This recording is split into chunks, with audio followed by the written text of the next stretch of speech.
வணக்கம். பரபரப்பு மீடியா செய்திகளுக்காக நான் நிரோஷன்.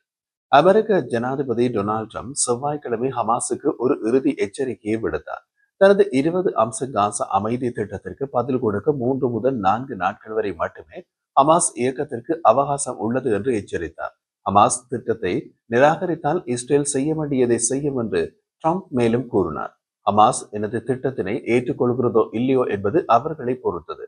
ஏற்றுக்கொள்ளாவிட்டால் அது மிகவும் சோகமான முடிவாக இருக்கும் என்று ட்ரம்ப் கூறினார். ட்ரம்பின் 20 அம்ச திட்டம் குறித்து பேச்சுவார்த்தைகளுக்கு இடம் இருக்கிறதா என்று கேட்டதற்கு ட்ரம்ப் கூறிய பதில் அதிகம் இல்லை என்பதுதான்.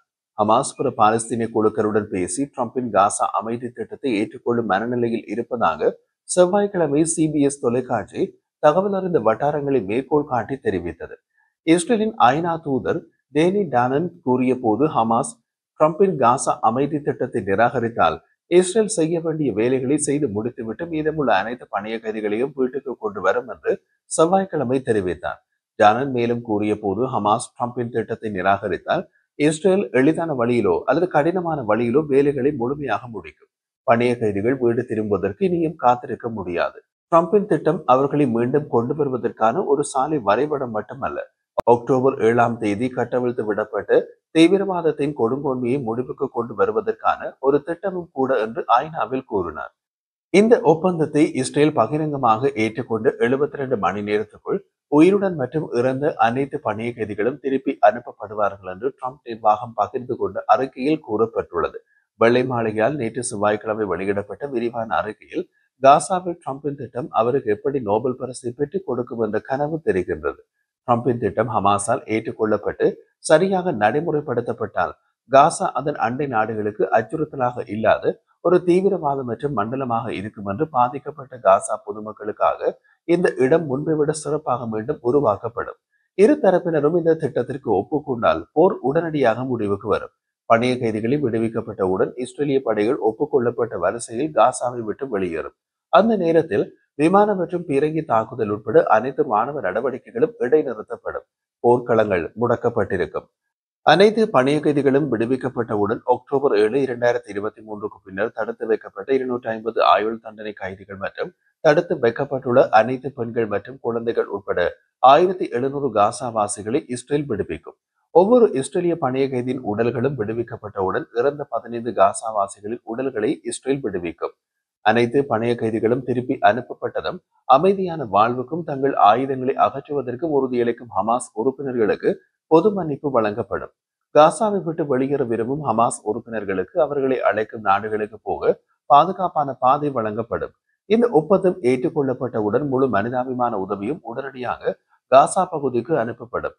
குறைந்தபட்ச உதவி அளவுகள் 2025ஆம் ஆண்டு ஜனவரி 19ஆம் தேதி மனிதாபிமான உதவி தொடர்பான ஒப்பந்தத்தில் சேர்க்கப்பட்டுள்ளவற்றுடன் ஒத்துப்போகும்.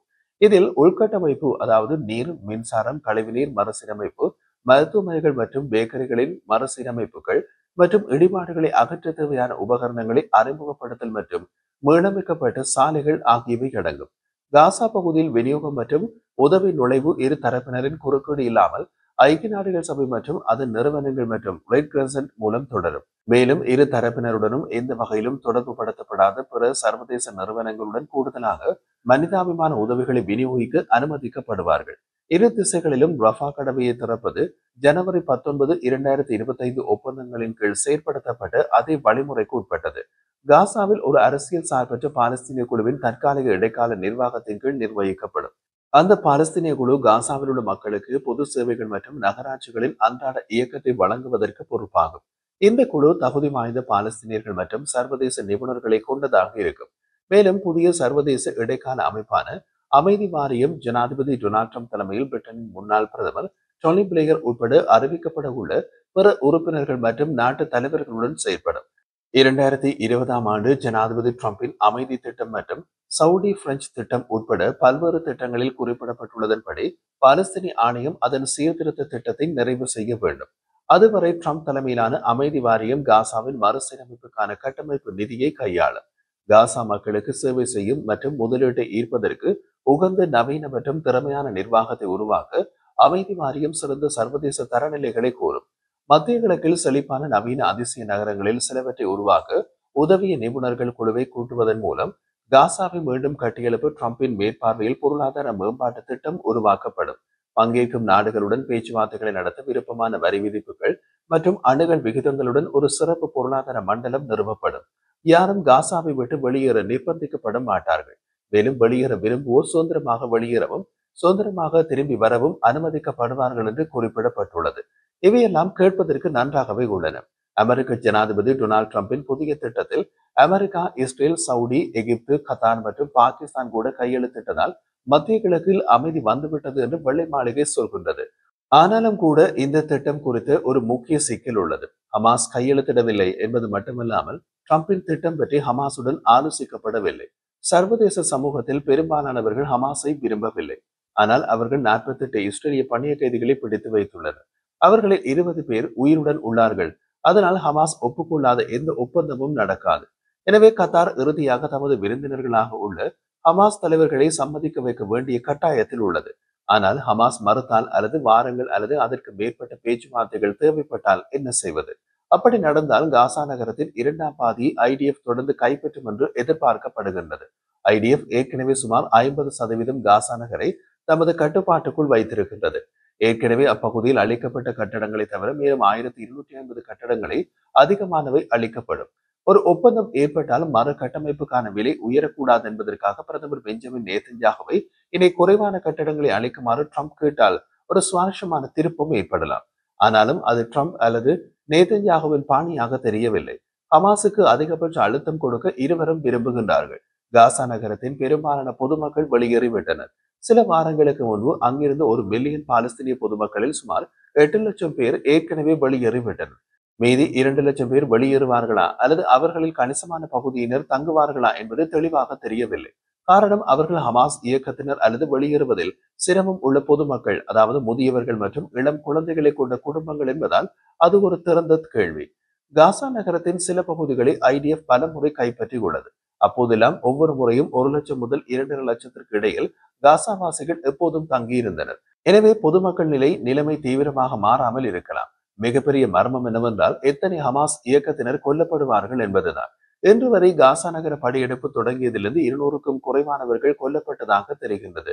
பெரும்பான்மையான பொதுமக்கள் வெளியேற்றம் என்ற போர்வையில் பல அல்லது பெரும்பாலான ஹமாஸ் இயக்கத்தினர் ஏற்கனவே காசா நகரத்தை விட்டு வெளியேறிவிட்டதாக ஒரு ஊகம் உள்ளது.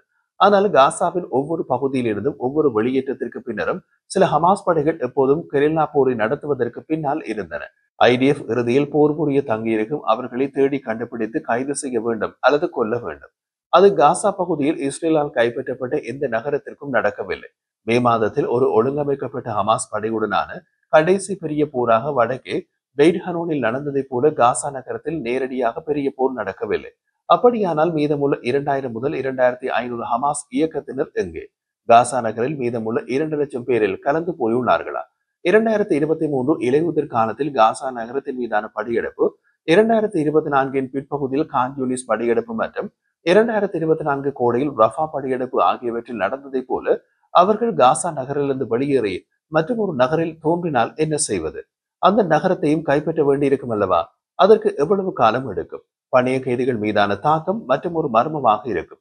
ஐடிஎஃப் தலைமை தளபதி லெப்டினன்ட் ஜெனரல் இயர் ஜமீர் காசா நகரத்தின் மீதான தற்போதைய படையெடுப்பை எதிர்த்தார். அது மீதமுள்ள இஸ்ரேலிய பணைய கைதிகளில் சிலருக்கு ஆபத்தை விளைவிக்கும் என்று நம்பினார். இதுவரை கடந்த சில வாரங்களில் காசா நகரத்தின் மீது 2000க்கும் மேற்பட்ட விமானம் மற்றும் பீரங்கி தாக்குதல்கள் இருந்த போதிலும் 2 வார தரைப்படை நடவடிக்கைகள் இருந்த போதிலும் பணைய கைதிகள் பாதிக்கப்பட்டதாக உறுதிப்படுத்தப்பட்ட தகவல்கள் எதுவும் இல்லை.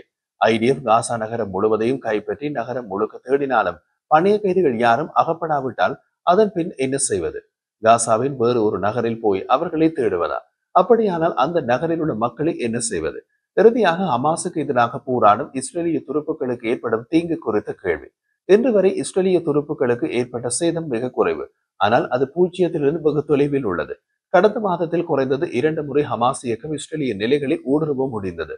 ஐடிஎஃப் அதிக பகுதிகளின் மீது கட்டுப்பாட்டை பராமரிக்க தேவையான நிரந்தர ராணுவ தளங்களின் எண்ணிக்கையை விரிவுபடுத்துவதால் இது போன்ற ஊடுருவல்கள் அதிகமாக நிகழும் வாய்ப்பும் உள்ளது.